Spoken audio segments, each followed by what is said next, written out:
कलमनुरी वकील संघ के अध्यक्ष पद के लिए हुए चुनाव में एडवोकेट तातेराव देशमुख ने शानदार जीत दर्ज की।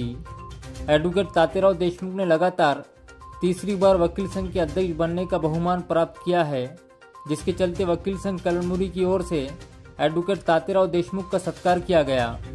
कलमनुरी वकील संघ के चुनाव प्रतिवर्ष की तरह इस बार 27 जनवरी को हुए। वकील संघ के चुनाव निर्वाचन अधिकारी एडवोकेट मोहम्मद इकबाल के मार्गदर्शन में चुनाव प्रक्रिया पूर्ण हुई।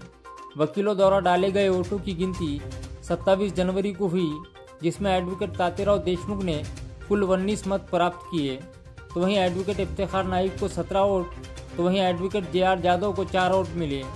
चुनावी गिनती की प्रक्रिया पूर्ण होने पर एडवोकेट तातेराव देशमुख को विजयी घोषित करते हुए न्यायाधीश व वकील संघ की ओर से नवनिर्वाचित अध्यक्ष एडवोकेट तातेराव देशमुख का सत्कार कर शुभकामनाएं दी गई। जय माणुसकी जय वकील संघ। महाराष्ट्र आणि गोवा बार काउन्सिल लगत आपला कळमनुरी वकील संघ 2025 येथे निवडणुकी आयोजित केल्या होत्या। त्या निवडणुकीमध्ये एकूण 3 उमेदवार उभे होते। याच्यामध्ये निवडणूक अधिकारी म्हणून ॲडव्होकेट मोहम्मद इकबाल साहेब यांनी संविधानिक व लोकशाही पद्धतीने निवडणूक कार्यक्रम आयोजित केला होता। त्यानंतर सदर हा निवडणूक निर्णय अधिकारी यांनी मला भरघोस मतांनी विजय झाल्यामुळे प्रमाणपत्र देऊन विजयी घोषित केले।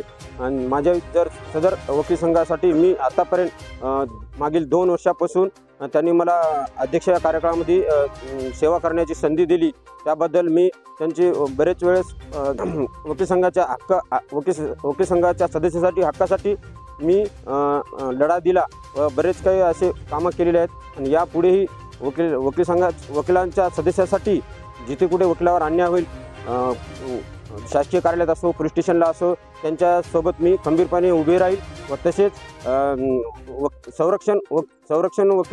संरक्षण कायदा वकिलांसाठी लवकरात लवकर अंमलबजावणी हो यासाठी मी पाठपुरावा करेल।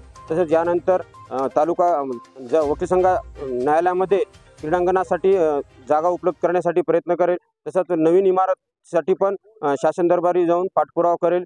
त्यानंतर मी माझे सिनियर वकील बांधव व सदस्य कळमनुरी वकील संघाचे मी मनापासून खूप माझ्यावर विश्वास ठेवला। मी त्यांचे खूप आभार व्यक्त करून मी त्यांचा ऋणी आहे आणि त्यांच्या अमूल्य मताला मी जागृत राहून मी माझे सेवा करेन। बस, जय माणुसकी जय महाराष्ट्र।